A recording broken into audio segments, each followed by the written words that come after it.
Hi, I'm Celisse, and I want to talk to you about a subject that eludes many people: how to sing and play guitar at the same time. Now, before you freak out and you click onto another video, it is possible. You can do this.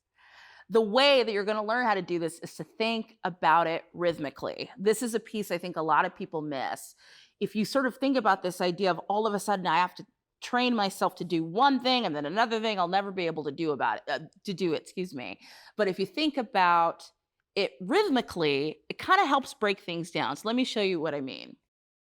If I'm sitting down and I'm trying to learn how to play a song and sing a song, well, the first thing that I'm going to do is learn both of these things separately. So if we're looking at my song called Freedom, the first thing I would do is, well, probably for me, the first thing I would do is really make sure I have the vocal part down, right? So if we're in E flat minor, we are standing up, we will be the light, we all deserve the right to freedom. Let this be the night, young, old, black and white, come join the red to fight for freedom. So I feel pretty confident about that part, right? So I'm like, okay, I've got the vocal down. Now the next thing I'm gonna do are these chords, right? So I'm gonna go, okay. My part is, if I'm not even necessarily thinking about rhythm yet, if I'm just sort of playing the parts along, I'm going, okay.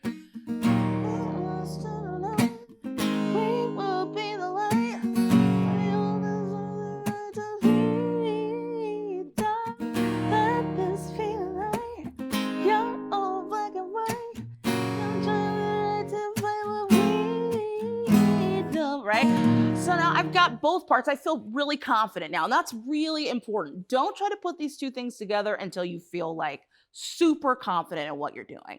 Once you're at that place where you go, okay, I know how to do this. If I just had to sing it, I can do it, and I knew if I just have to play it, I can do it. Now, when it comes to putting two things together, here's where I would start.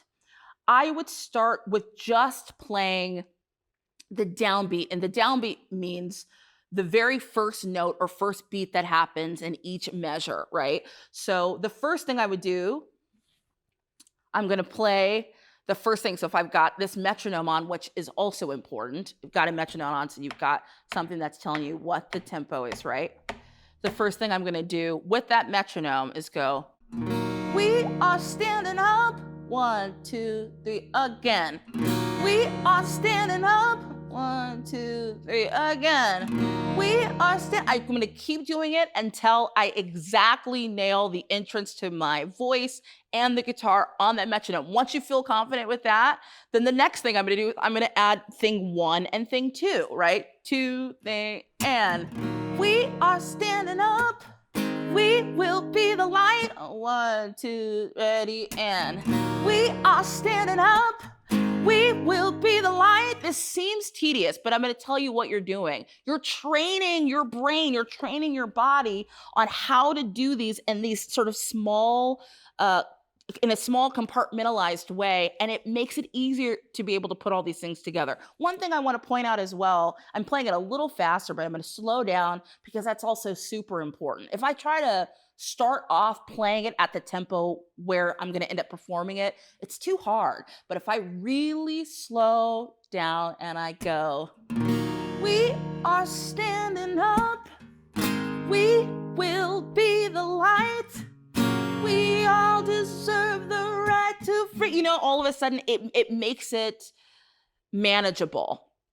I've mentioned the metronome, but the metronome is your guide, because you will know if this metronome is going on and you hit it at we are standing up, we will be the light, then you know when you get in a band setting that you're going to nail it because you're used to listening to that rhythm. If you are just sort of telling yourself, well, I know that I'm good, and I'm sure that this is probably in the rhythm, I'm actually probably doing just fine, it's like, you're probably not. Metronomes are super important, right? So now let's say I've gotten to this place where I feel like I can play all those chords, I can sing all those parts at a low tempo. Let's say you're at 70 BPM or something on the metronome right now, and you're like, I feel super confident. Then for me, I always go, if If I'm being really good and really diligent, I raise the metronome by 10 beats per minute each time. So if I started at 70, we are I'm just kind of guessing. I have no idea if this is 70, but let's just pretend like it is. We are standing up.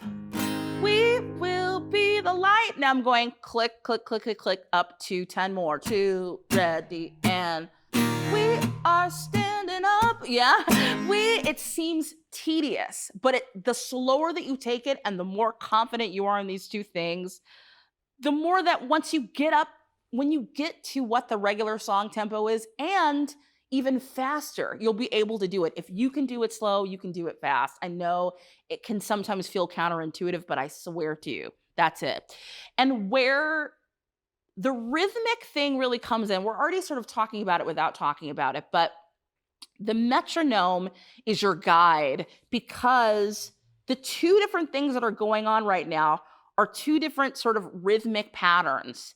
And if I have this metronome, click, click, click, click, click, as my guide, then I can think about first my voice. Even if I'm not even singing the lyrics, I can go do do do do do do do do do do.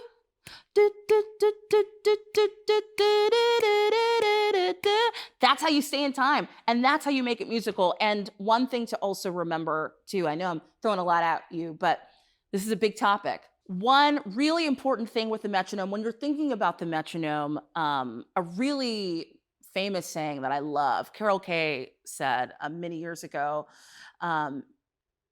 if the metronome isn't swinging, you're not playing it right. That means if you don't feel like you can kind of groove with it, almost like the metronome itself doesn't feel like a drummer is playing with you, you might not be sunk in enough. So when you're thinking about playing at these really, really sort of slow tempos,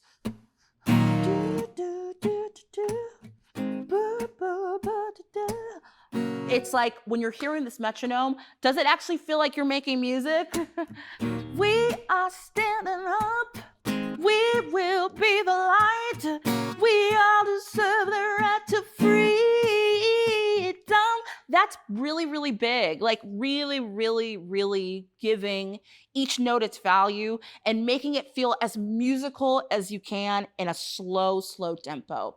So I know that's a lot of information, but I think to really simplify it and give you a couple bullet points to really think about, when you're first starting to figure out how to sing and play at the same time, the most important thing is getting a metronome out, learning the singing part and the playing part separate from one another, getting that really locked into the metronome, separate from one another, and then when you first attempt to put these things together, put the metronome as slow as you could possibly stand it, and start with just the downbeats, the very first note.